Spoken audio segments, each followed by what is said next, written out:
कर्म उपाय है, उद्देश्य नहीं। कुछ उत्साही समाज सुधारकों से श्री रामकृष्ण ने कहा, तुम लोग जगत का उपकार करने की बात कहते हो, पर जगत क्या इतनी छोटी चीज़ है? और फिर जगत का उपकार करने वाले तुम हो कौन? पहले साधन भजन के द्वारा ईश्वर का साक्षात्कार कर लो, उनका लाभ कर लो। वे शक्ति दें तभी तुम लोगों का हित कर सकते हो, अन्यथा नहीं। एक भक्त प्रश्न करता है, महाराज, जब तक उनकी प्राप्ति ना हो तब तक क्या सब कर्म त्याग दें?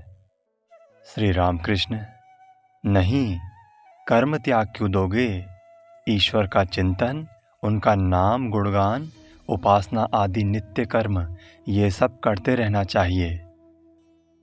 भक्त कहता है, और सांसारिक कर्म, विषय कर्म? श्री रामकृष्ण, हाँ, उन्हें भी किया करो। संसार यात्रा के लिए जितना आवश्यक हो उतना ही, परंतु साथ ही निर्जन में रोते हुए प्रभु से प्रार्थना करनी चाहिए ताकि कर्म निष्काम भाव से किए जा सके। तुम्हारे लिए कर्म का त्याग करना संभव नहीं। तुम्हारी इच्छा हो या ना हो, तुम्हारा स्वभाव तुमसे कर्म करवाएगा। इसलिए अनासक्त होकर कर्म करो।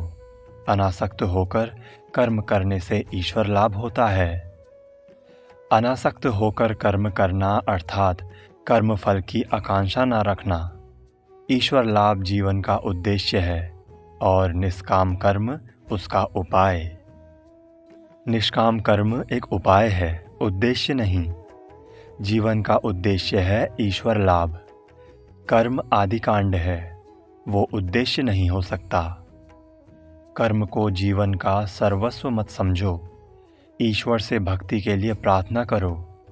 यदि सौभाग्यवश भगवान तुम्हारे सामने प्रकट हो जाएं, तो क्या तुम उनसे अस्पताल, दवाखाने, कुएं, तालाब, रास्ते, धर्मशालाएं इन्हीं सब के लिए प्रार्थना करोगे? नहीं, ये सब चीज़ें तभी तक सत्य प्रतीत होती हैं जब तक भगवान के दर्शन नहीं होते।